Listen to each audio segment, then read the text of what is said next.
The simple fact that he can find me is petrifying. Every 6 minutes, on average, a stalking offence is committed across England and Wales.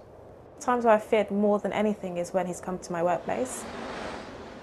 I would say I've just been another number, and I don't think that they've cared.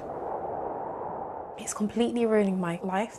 It jeopardises my future, my career, and the messages are vile. We've learned of a sharp rise in stalking offences last year, and figures suggest that police arrests are not increasing in line with incidents. I haven't stopped thinking about you since the day I left, and I'm not taking no for an answer.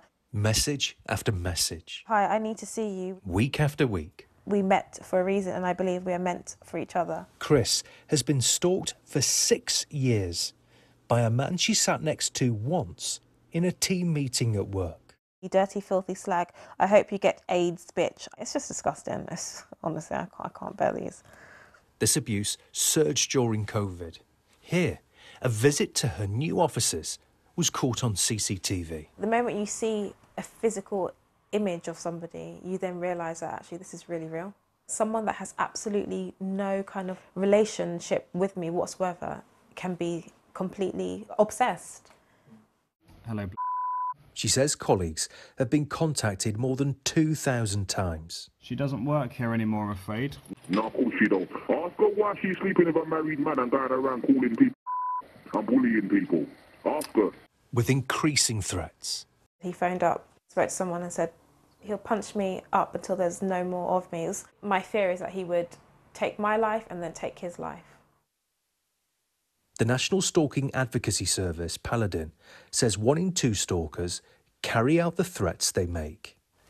Stalking has increased massively for victims during the pandemic. Victims tell me that they feel particularly vulnerable because they haven't got their normal sources of support. To compound that, victims also tell me that the police are just not investigating the allegations that they make, and they're met with an attitude of disbelief. They're fighting their stalker and the criminal justice system, and that's just not good enough. You know, the first time I ever reported it, I had a police officer who came to my old workplace, and his words were, and I'll never forget it, he said, you should be flattered, he just likes you. The hundreds of messages, the phone calls, the CCTV have all been passed to the police. I just don't think that they've done enough. I've had about 50 conversations with multiple police officers. How many officers have dealt with your case? I'm going to say over 10, because I don't know how many. I've lost track. They'll take my case on. I'll try and contact them again to see what's going on. And then I'm told that officer's no longer taking over the case. You can have somebody else. And every single time I have to explain the story over and over again. It's exhausting. We've learned of a sharp increase in stalking to more than 80,000 crimes. That's 1 every 6 minutes. And our information requests indicate that the numbers of arrests of offenders rose at just half the rate of the increase in incidents. Well, what we've seen both in the pandemic and outside of it is a significant increase in stalking cases. And what we're looking at there in certain parts of the country, that's up to a 200% increase. There has been a change around the way we also record these offences. So actually trying to compare year on year is challenging at the moment. And still the justice system is waiting to catch up. What do you say to these women? I thank them for coming forward. It's really important they come forward. I'm saying sorry if there are delays in the system, and which we know there are.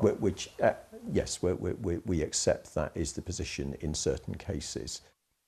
The Metropolitan Police say they did arrest someone last year. He's been bailed, and Chris is being supported by a dedicated police officer while the investigation continues. Chris disputes this. She says 6 years after the first complaint, she's still waiting for justice.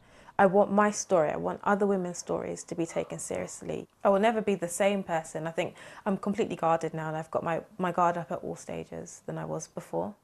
I'm just so fearful that I will just bump into him and I wouldn't know what to do.